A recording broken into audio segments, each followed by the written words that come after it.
आज हम लोग क्लास 12 का जो कि D&F ब्लॉक जो रसायन में हम लोग स्टार्ट किए हुए हैं, तो हम लोग उसमें जो है 2 लेक्चर इसके पहले हो चुका है, जिसमें कि हम लोगों ने पहले ही पिछले लेक्चर में ही स्टार्ट किया था कि संक्रमण धातु के कुछ गुण के बारे में हमने पढ़ा था।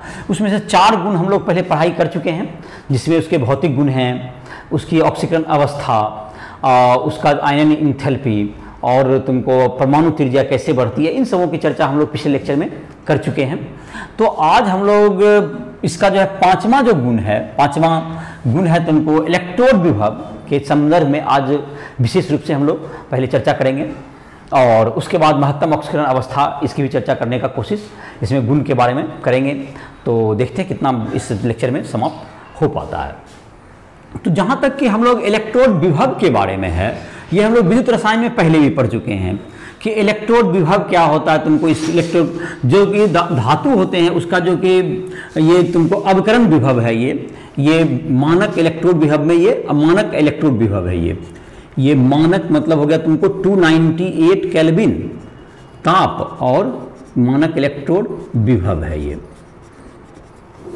तो ये मानक इलेक्ट्रोड विभव, तो तुमको जो सामान्य जो तुमको है मानक इलेक्ट्रोड विभव इसका हो गया मान। अब इसका जहाँ तक कि रहा, इसकी जो प्रवृत्ति होगी मानक इलेक्ट्रोड विभव की, वह जबकि डी ब्लॉक में हम लोग जाए 3D श्रेणी में, मुख्यतः 3D श्रेणी में किस प्रकार बदलता है। तुम्हारे बुक में टेबल भी दिया हुआ है, 4.2 में भी दिया हुआ है कुछ, अब 4.4 में भी दिया। 4.4 में जो इसके जो थर्मोडायनेमिक्स उष्मागतिकी से जुड़े हुए जो कुछ इंथैल्पी परिवर्तन है उसके मान भी लिखे हुए हैं।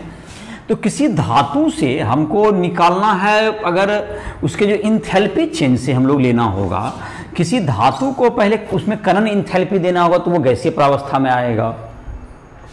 उससे गैसीय प्रावस्था से क्या हो जाएगा, तुमको गैसीय प्रावस्था से जब हम लोग स्टार्ट करेंगे, जैसे कि गैसीय प्रावस्था से में जब हम लोग उसका एनर्जी देंगे, ऊर्जा देंगे, तो उससे क्या होता है, उसमें तुमको जैसे कि एक M है, एक धातु है, M सॉलिड हो गया, इसमें जब हम लोग देंगे M गैस बनाने में जो ऊर्जा लगती है, इसको हम लोग कौन सा ऊर्जा कहते हैं, हम लोग डेल्टा AH, जिसको हम लोग कहेंगे कणन एंथैल्पी।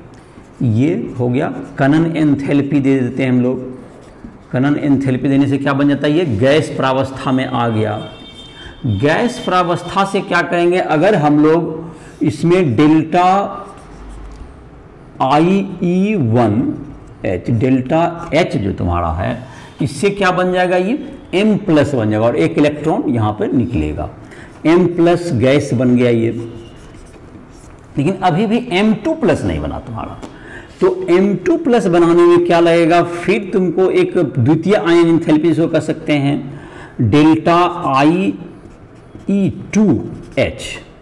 ये डेल्टा आयन एंथैल्पी, द्वितीय आयन एंथैल्पी, ये हो गया तुमको द्वितीय आयन एंथैल्पी। इससे क्या बन गया, M+2 गैस में ये हो गया द्वितीय आयन एंथैल्पी, ये हो गया द्वितीय आयन एंथैल्पी। और ये हो गया तुमको प्रथम आयन एंथैल्पी। इसका जो मान हो गया तुमको, ये जो निकला तुम्हारा, ये क्या है, ये कणन एंथैल्पी था पहला, और ये है प्रथम आयन एंथैल्पी, ये है प्रथम आयनन एंथैल्पी। तो ये तुम्हारा हो गया M2 प्लस। यहाँ पर हो गया तुमको तो यहाँ पर तुम्हारा क्या हो गया M2 प्लस। इसमें क्या हो गया, एक्वस, मतलब इसमें एक्वस पानी इसमें डाल देंगे तो M2 प्लस और क्या आ जाएगा तुमको, ये एक्वस आ जाएगा।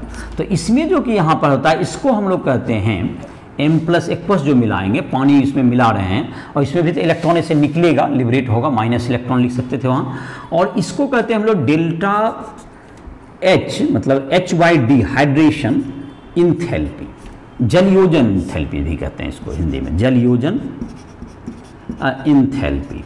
तो इसके द्वारा क्या होगा, तुमको इतना के कारण ये तुमको एनर्जी जो है तुमको M से M2 प्लस एक्वस बनेगा ये।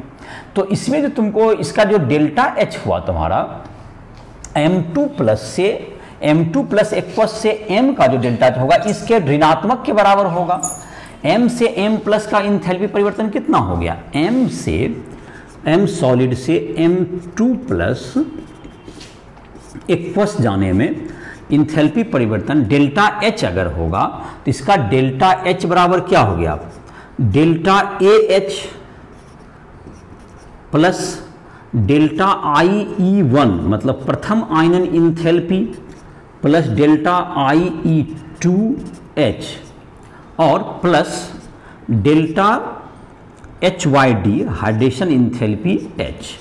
ये तुम्हारा इतना तुमको एनर्जी होगा। ये एनर्जी जो था हाइड्रेशन इंथैल्पी ये ऋणात्मक होता है, ये आपको इसका मान क्या होता है, इसका मान ऋणात्मक में आता है। बाकी सब ऊर्जा तुमको ये सब धनात्मक होगी, ये सब ये बाकी ये सब क्या है धनात्मक होगी इसमें, धनात्मक इसमें।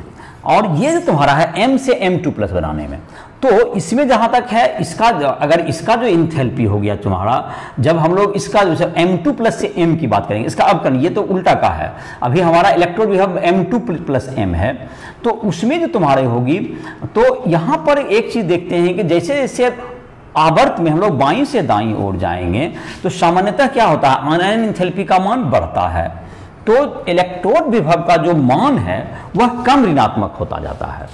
और चूंकि इसमें इलेक्ट्रोड विभव जो होता है और इससे इसका संबंध क्या है इलेक्ट्रोड विभव का, ये देखें तो ये इंथैल्पी जो तुम्हारा हो गया ये तो माइनस डेल्टा एच हो जाएगा, ये डेल्टा एच का मान हुआ।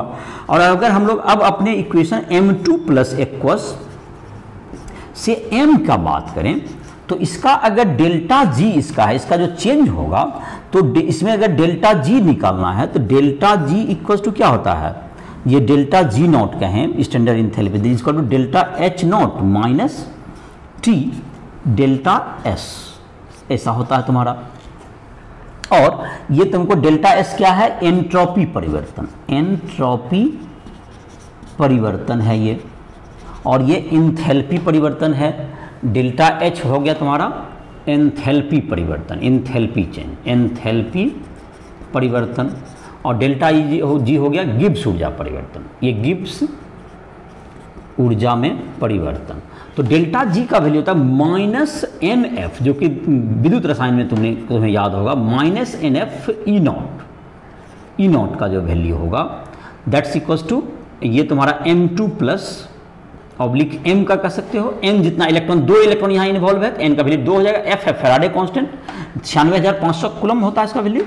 और दैट्स इक्वल्स टू यहाँ पर जब हम लिखेंगे तो ये तुमको यहाँ पर जो डेल्टा एच होगा वो माइनस में लिखना होगा हमको, ये प्लस में, जो कि इसमें minus delta H minus T that is positive होता है टी डेल्टा एस। तो इससे डेल्टा एच का इससे इस कैलकुलेशन से हमको किसका वैल्यू आएगा, इस कैलकुलेशन से हमको ई नॉट का वैल्यू आएगा, इस कैलकुलेशन। तो ये तुमको जो है इन सभी पैरामीटर पर जो है इंट्रोपी चेंज, इंथैल्पी चेंज, इन सबों पर निर्भर करता है। और जहाँ तक कि अब मान की बात रही, इसका तो जो वैल्यू है उसकी बात हमने अभी तक किया कि ये किस तरह से ये निकाला जा सकता है थर्मोडायनेमिक्स के हेल्प से, ये वैल्यू उसकी चर्चा हुई। अब हम लोग चर्चा करना चाहेंगे इसमें कि इलेक्ट्रोड विभव का, जैसे कि हम लोग सामान्य इसका वैल्यू के आधार पर इसका चर्चा करते हैं, ये तो निकालने की विधियाँ हुई, और इसका वैल्यू के आधार पर इसकी हम लोग चर्चा करेंगे। इसका वैल्यू के आधार पर जो चर्चा करेंगे तो ये तुम्हारा क्या होगा, इसका वैल्यू में जैसे तुम्हारा है आवर्त में, जबकि हम लोग 3D श्रेणी में 3D जो हमारा है 3D जो श्रेणी है उसमें हम लोग जब बाएं से दाईं ओर जाएंगे, या किसी भी श्रेणी में जब हम लोग बाएं से दाईं ओर जाते हैं तो उसके आयन इंथैल्पी जो होते हैं, तुमको प्रथम आयन इंथैल्पी और द्वितीय आयन इंथैल्पी के मान में क्या होते जाएगा, वृद्धि होते जाएगा सामान्यतः। और वृद्धि होता है तो उसका जो आयनन इंथैल्पी, जो इलेक्ट्रोड विभव का मान है, वह कम ऋणात्मक होता जाता है, कम ऋणात्मक होता है। तो जैसे जैसे हम लोग लिखेंगे तो इसको अब हम लोग कुछ लिख लेते हैं इसकी प्रवृत्तियां में। आवर्त में बाईं से दाईं ओर जाने पर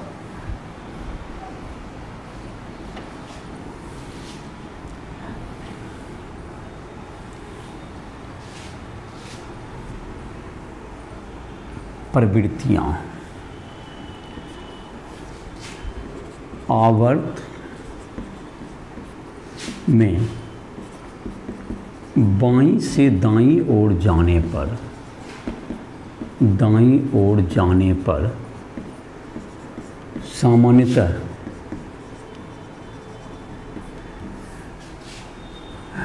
ई नॉट इलेक्ट्रोड विभव इलेक्ट्रोड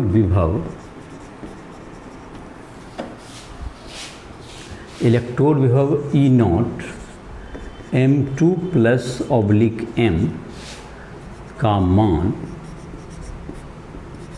कम ऋणात्मक होता है, कम ऋणात्मक होता है।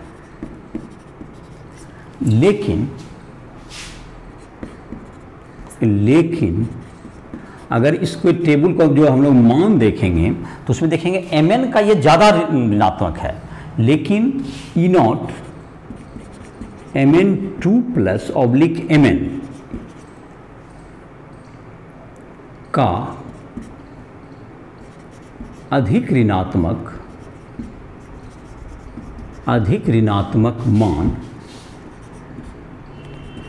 उसके D5 अर्धभरित के स्थायित्व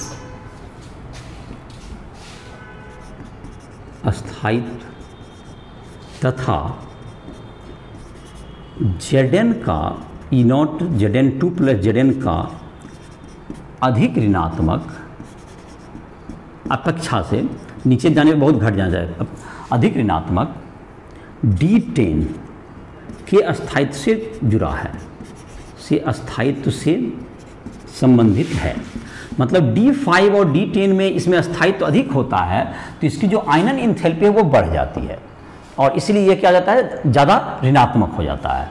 तो ये जो तुम्हारा है ये ज़्यादा अस्थायित्व मिलता है और इसलिए ज़्यादा अस्थायित्व इसको मिलने के कारण क्या हो जाता है, तुम्हें इसका जो वैल्यू है, तुमको विनिमय ऊर्जा का भी तुमको जो वैल्यू आता है उसके कारण ये तुम्हारा इसका मान में क्या होगा, तुमको ज़्यादा ऋणात्मक हो जाएगा, उम्मीद से ज़्यादा ऋणात्मक हो जाता है। और इसलिए वहाँ पर देखते हैं Mn का ज़्यादा निगेटिव में दिया हुआ है और Zn का भी नीचे जाने पर जैसे कि तुमको घटना चाहिए तो -0.76 एकाएक बढ़ गया है। तो ये तुम्हारा इसके कारण में लिखे जा सकते हैं। तो ये दो तुमको D5 और D10 जुड़ा हुआ। और एक जो तुम्हारा है E naught Ni2 plus oblique Ni का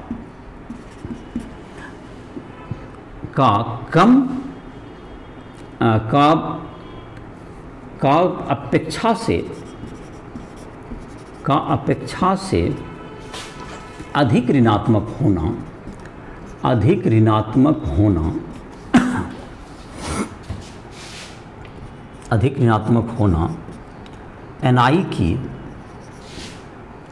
Ni2 प्लस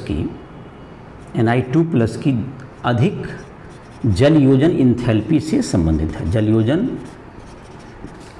एंथैल्पी से संबंधित है। और Cu2 प्लस से Cu का बनना, Cu2 प्लस से Cu का बनना यह तुमको किसके पर निर्भर करेगा, Cu2 प्लस से Cu का जो वैल्यू होता है वो धनात्मक होता है। Cu2 प्लस से Cu का धनात्मक होना, यह ई नॉट जो वैल्यू है Cu2 प्लस ऑब्लिक Cu का जो वैल्यू है that is equal two plus 0.34 volt है। ये तुमको धनात्मक मान, ये प्लस सबका ऋणात्मक है, इसका धनात्मक होना यह तुमको किस पर डिपेंड है, इसका जो है आयनन इंथैल्पी हाइड्रेशन इंथैल्पी के द्वारा पूर्ण नहीं हो पाना होता है धनात्मक का कारण आयनन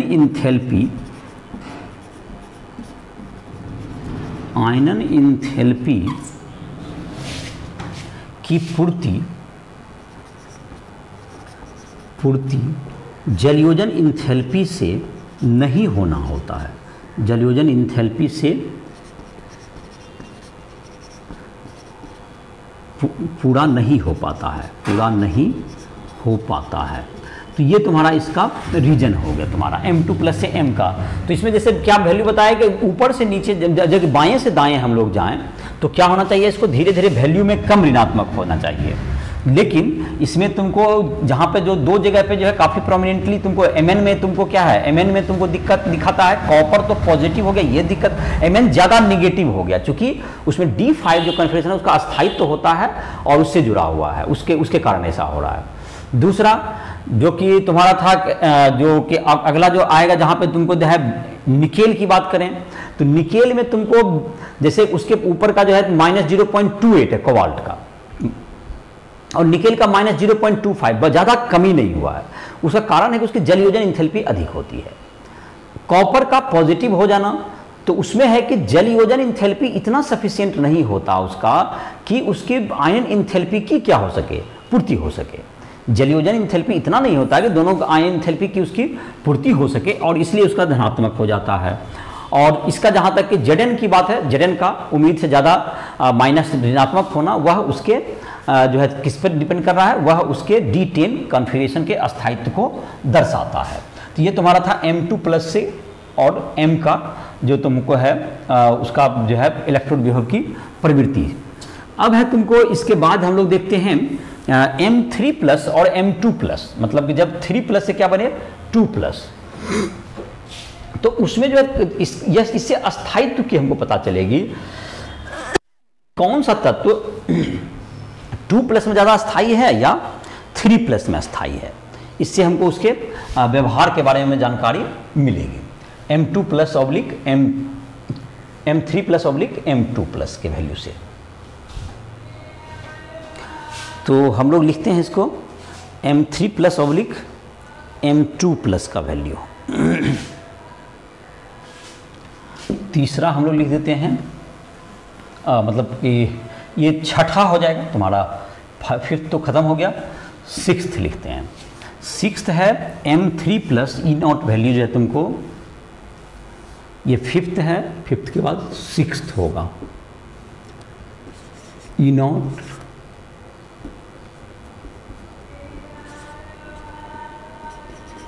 M3+ ऑब्लिक M2+ की प्रवृत्ति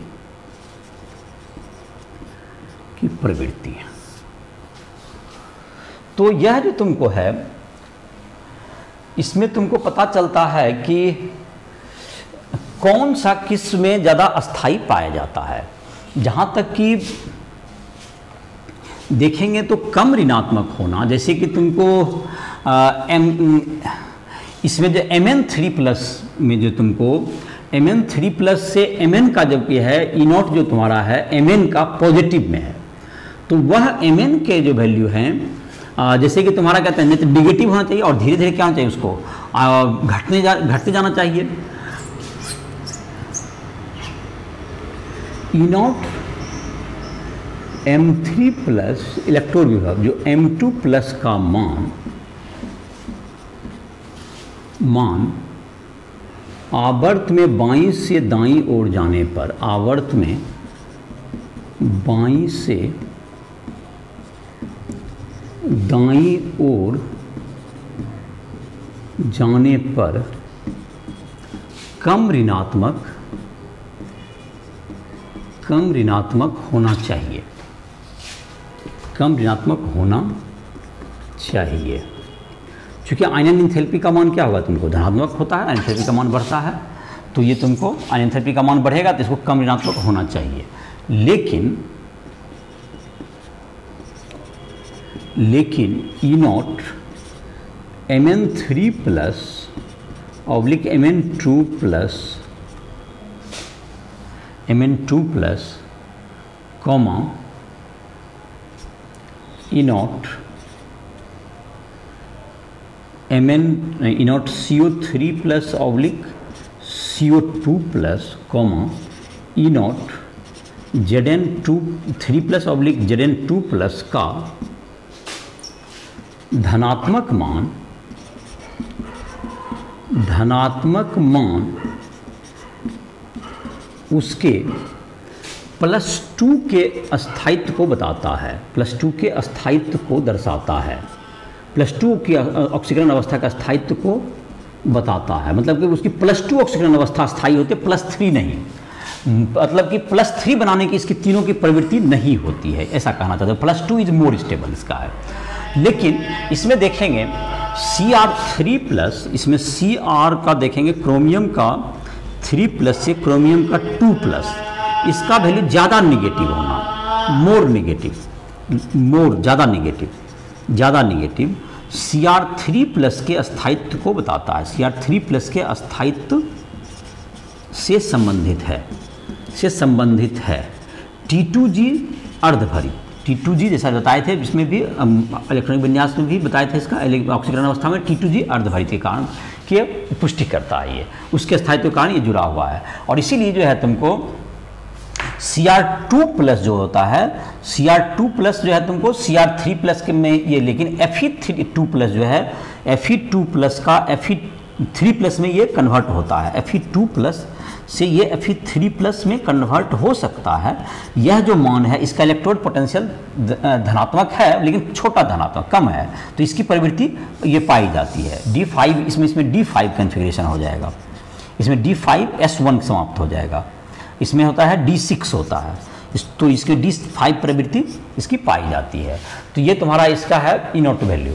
अब E0 से जुड़ा हुआ जो तुम्हारा एक और टॉपिक है इलेक्ट्रोड विभव से, वह है कि तुमको इलेक्ट्रोड विभव से इलेक्ट्रोड विभव एवं रासायनिक क्रियाशीलता जो तुम्हारा है, तो 8वां पॉइंट में, लेकिन इसको 7वां में बता दे रहे हैं हम, इलेक्ट्रोड विभव एवं रासायनिक क्रियाशीलता। तो जो तत्व की तुमको बेहतर, जिसका की धातु हैं, अगर उसका इलेक्ट्रोड विभव, जो अवकरण इलेक्ट्रोड विभव जितना ऋणात्मक है वह उतना ही विद्युत धनीय होता है और विद्युत धनात्मक होता है। और जिसका कि धनात्मक हो गया अगर इलेक्ट्रोड विभव, जो अवकरण इलेक्ट्रोड विभव, तो वह जो है तुमको हाइड्रोजन को, जो अम्ल से हाइड्रोजन को प्रतिस्थापित भी नहीं कर पाएगा। जैसे कि कॉपर तुम्हारा है, कॉपर का तुमको धनात्मक है मान 2+ वाला, तो वो तुमको क्या नहीं कर पाएगा, वह जो उसका जो 2+ है वह अम्ल जो है तुमको, जैसे तनु अम्ल से कहते हैं ना लोग, धातु जो है विश्लेषण क्या करता है, पर धातु जो है तुमको हाइड्रोजन को प्रतिस्थापित करता है, क्रियाशील धातु, लेकिन कॉपर नहीं कर पाता है। तो इसका लिख लेते हैं, 7वां में दे देते हैं तुमको E0 मान एवं रासायनिक क्रियाशीलता एवं रासायनिक क्रियाशीलता।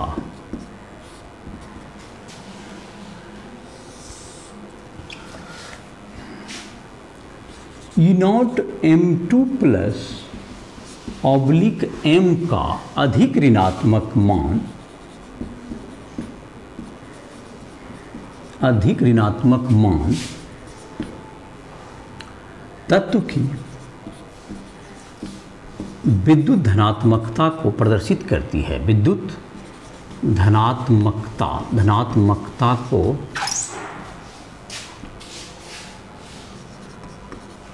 प्रदर्शित करती है, तो ये तुमको इसको प्रदर्शित करेगा, इसको धनात्मकता को प्रदर्शित करेगा। तो ये हो गया तुम्हारा कुंजी का मान,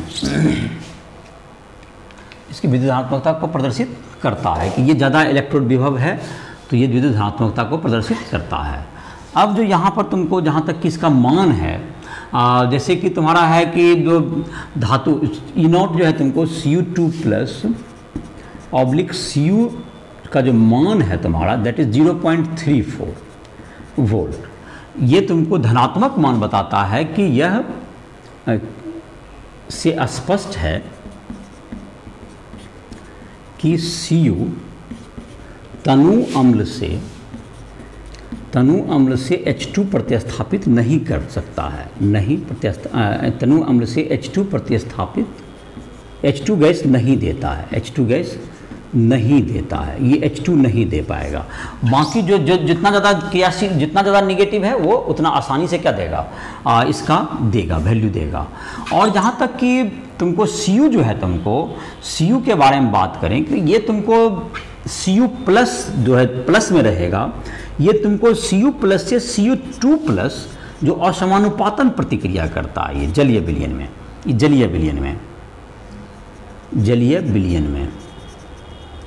तो ऐसा इसलिए होता है कि Cu प्लस की जल योजन इंथैल्पी, Cu2 प्लस का स्थायित्व, ये अस्थायित्व ज़्यादा है, ये अस्थायित्व ज़्यादा है, ज़्यादा अस्थायी।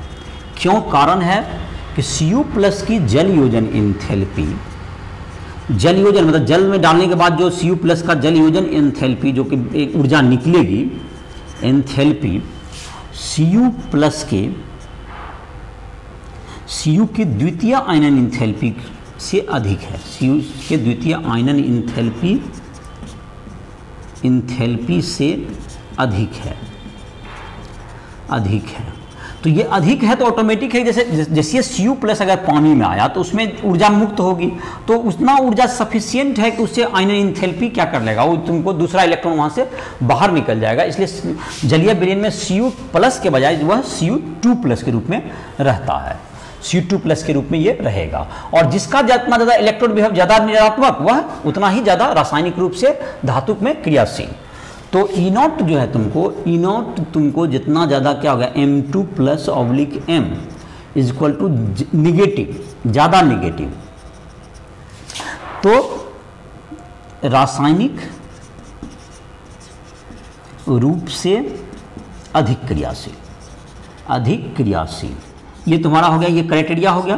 तो जो तुम्हारा जैसे कि Mn का जहाँ तक रहा, जबकि अब 3 प्लस की बात करें तो जिसका कि धनात्मक है, जो कि काफ़ी बड़ा धनात्मक होगा, तो वो तो उस इलेक्ट्रॉन को क्या नहीं करना चाह रहा है, वो 3 प्लस में रहना नहीं चाहेगा, तो उसका 2 प्लस ज़्यादा स्थायी है।